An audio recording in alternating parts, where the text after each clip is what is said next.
Salut à tous les gars, aujourd'hui je vais vous présenter comment installer un serveur 5M, comment créer sa base, comment développer sur 5M pour pouvoir ouvrir son serveur. Donc toutes les techniques que je vais vous donner dans cette vidéo, tout le tuto sera entièrement gratuit, ça va rien vous coûter d'ouvrir votre serveur en localhost. Euh, Par contre il y a quelques petits, il y a quelques petits trucs que vous pourrez pas faire, comme par exemple partager le serveur avec vos amis ou ouvrir votre serveur directement avec la technique qu'on va utiliser. La technique qu'on va utiliser, c'est entièrement pour développer donc son serveur en localhost, c'est-à-dire chez soi sur son ordi, et vous seul pourrez accéder au serveur. Donc par exemple, ça peut être utile pour développer des scripts ou alors tester des véhicules ou être dans un monde libre, voilà, ajouter tout ce qu'on veut sur le serveur sans rien payer, quoi, être à la maison. Si vous voulez accueillir vos amis, il faudra un hébergeur. Tout d'abord, vous allez devoir installer XAMPP. Donc XAMPP, c'est donc ce qui va vous permettre d'accéder à votre serveur. Donc une fois qu'il est installé, je vous conseille de l'ouvrir en tant qu'administrateur. Hop. Donc une fois que c'est ouvert, vous avez ça. Une fois que c'est fait, je vous mettrai un lien pour accéder aux artefacts 5M. Donc je vous conseille de télécharger la recommandation, la dernière recommandation. Hop, une fois que c'est téléchargé, hop, ça arrive ici. Une fois que c'est bon, je vous conseille de créer un nouveau dossier. On va l'appeler serveur test pour la vidéo. Donc une fois que c'est bon, vous faites CTRL A dans l'archive et vous balancez tout dans serveur test. Hop. Une fois que le téléchargement est fini, vous allez dans serveur test, vous ouvrez fxserver.exe. Donc il faut juste l'exécuter comme ça. Hop.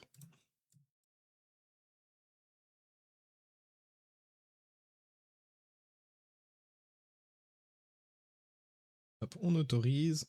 Et voilà. Donc ça va vous ouvrir txadmin. Si ça vous l'ouvre pas, vous appuyez sur CTRL, vous restez appuyé sur CTRL et vous cliquez sur localhost ou sur le petit tipi en bas. Mais normalement c'est tout bon. Hop. Donc là, on se connecte.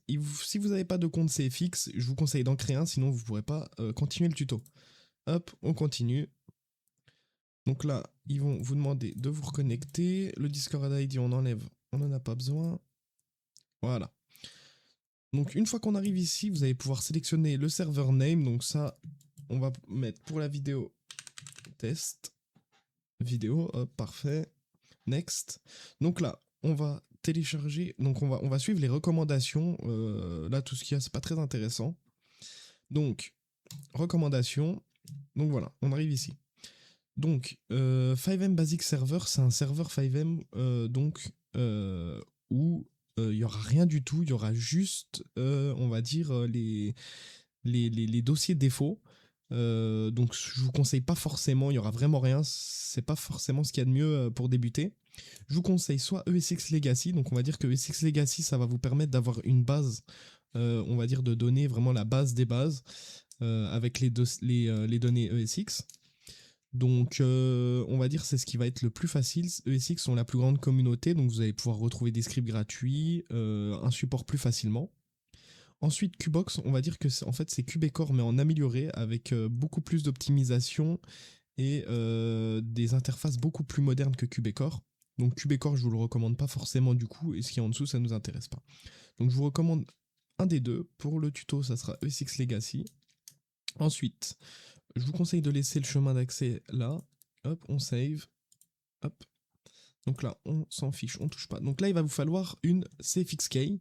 Donc pour la CFXK, hop, vous cliquez juste ici. Ça nous redirectionne ici. Donc là, il va falloir que vous créez un compte ou vous vous connectez à votre compte existant.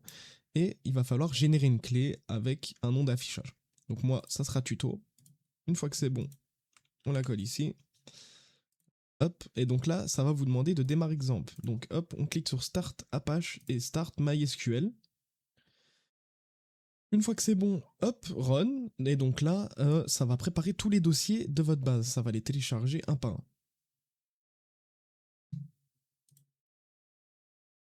Donc voilà, une fois que tout est fini de télécharger, ça va vous ouvrir directement le dossier ESX Legacy. Si ça ne vous l'ouvre pas, vous allez avoir un dossier Texdata. Hop. Donc voilà, le dossier TXData. On a les dossiers défauts, mais ça, je vous conseille pas de toucher. Pour vous montrer un peu comment ça fonctionne et comment, on va commencer à pouvoir développer sur sa base ou start des ressources, on va créer un dossier. Donc hop, nouveau dossier. Moi, je vous conseille de le mettre entre crochets. On va mettre des dev, hop, crochet. Voilà. Donc ça va faciliter les choses. Hop, on va créer un dossier Caillot, car de base, quand vous téléchargez la base, il n'y aura pas Caillot Perico. C'est quelques lignes de code à ajouter, mais je vous ai préparé un dossier pour avoir Caillot, on va dire, en mode optimisé. Donc vous pourrez le retrouver sur mon Discord, qui se trouvera en description. Donc il vous suffira d'aller, de descendre juste ici, Caillot Perico Opti, et de cliquer sur le share mode. Et ensuite, hop, de télécharger le Caillot. Hop, donc on va le télécharger, comme ça je vous montre un peu comment ça fonctionne. Hop, on le télécharge. Une fois que c'est téléchargé, donc on va retourner dans le dossier où on était. Voilà. On va prendre notre ressource et on va la mettre. On va l'ouvrir tant qu'on y est. Hop, on va glisser tous les fichiers dans Caillot. Une fois que du coup vous avez mis Caillot, vous allez renommer le fichier, copier son nom, ou si vous avez écrit un truc simple, hop, le renoter directement ici. Hop, donc ici vous avez le serveur CFG, hop, voilà. Donc là le serveur est en ligne, mais avant on va aller dans notre CFG et on va, hop, merde, hop, hop. Ça, vous pouvez aussi rajouter par exemple Ansur Dev, ce qui va permettre d'Ansur une catégorie complète. Donc si on retourne, hop, on voit bien que notre catégorie s'appelle Dev et que dedans il y a Caillot. Si on Ansur uniquement Dev, en gros ça va Ansur directement notre partie Dev et tous les dossiers qu'il y a dedans. Moi j'en suis pas forcément fan parce que quand on développe ça peut être un peu chiant ou ça peut créer des petits bugs. Donc hop, on n'oublie pas de sauvegarder. Une fois qu'on a fait ça, hop, on restart. Et normalement, si vous avez tout bien fait dans l'installation, quand votre serveur va redémarrer, on va voir toutes les ressources, voilà, start. Et on voit bien que notre ressource Caillot a été start. On voit qu'il n'y a pas d'erreur, à part juste ici, en fait, c'est juste on va dire une mise à jour de ESX HUD, donc, que vous pouvez télécharger directement sur le GitHub. Là, pour l'instant, ça ne va pas nous intéresser, on s'en fout un peu de l'HUD. Hop, donc là, vous démarrez FiveM. Donc voilà, une fois que FiveM a démarré, vous allez pouvoir retrouver votre serveur juste ici. Donc moi, je l'appelais test vidéo, donc il s'appelle test vidéo. Ou alors, vous allez pouvoir le retrouver ici. Hop, on clique. Et là, le serveur démarre. Donc comme vous pouvez le voir, il y a déjà un loading screen sur la base que vous allez pouvoir changer ou remplacer. On va dire que c'est un loading screen de présentation pour vous montrer les possibilités ESX. Donc hop, là on attend que notre serveur démarre. Une fois que notre serveur a démarré, donc moi j'ai déjà créé un personnage parce que j'ai dû retourner cette partie-là, j'avais fait une petite erreur. Donc là vous allez avoir une création de personnage. Donc moi vu que j'ai déjà créé mon personnage, hop, et vous allez arriver ici. Donc vous allez avoir plusieurs commandes in-game, celle qui va nous intéresser le plus c'est t/tx qui va nous permettre donc on va dire d'avoir le menu admin. Et donc voilà, vous allez pouvoir vous balader en noclip, vous allez pouvoir faire spawn des véhicules, ainsi de suite. Donc sur la map, vous allez pouvoir voir qu'il y a déjà énormément de blips qui sont disponibles. Et donc nous, ce qu'on va aller voir de suite, c'est si notre ressource Caillot qu'on a ajoutée au serveur fonctionne. Donc hop, on va directement se rendre à Caillot. Et je vais en profiter pour vous présenter ce script donc, que vous avez téléchargé sur mon Discord. Hop, voilà. Donc, on voit qu'on a Caillot. Hop, voilà. Hop, vous pouvez vous balader sur Caillot. Et en gros, cette ressource, en fait, elle sert à optimiser le PC de ses joueurs. Donc, ça agit uniquement côté joueur. En fait, ça permet de faire despawn Caillot ou Lille. Voilà.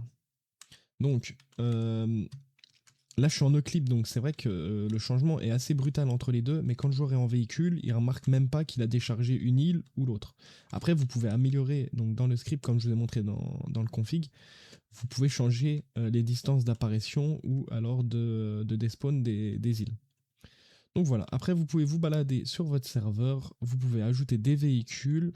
Si vous avez des questions, si vous avez besoin d'aide, euh, ou si vous avez des idées de script à me proposer que je crée, il n'y a pas de souci, vous pouvez directement aller dans le Discord qui est en description. Et, euh, et je vous laisse découvrir la base. Il y a pas mal de trucs cool pour commencer à dev. Après, je vous conseille d'ajouter l'OX Inventory et toutes les dépendances OX qui existent. Déjà, ça vous permettra que si vous téléchargez des scripts que je crée, ça vous permettra qu'ils soient compatibles avec votre serveur. Mais ça vous rajoutera aussi beaucoup de fonctionnalités, on va dire, qu'un serveur ne peut pas se passer. Donc voilà, c'était tout pour cette vidéo. J'espère que vous avez kiffé, que ça vous a aidé. Si vous avez des soucis, n'hésitez pas à venir sur le Discord, je ferai un malin plaisir de vous aider. C'était tout pour cette petite vidéo. Ciao les gars.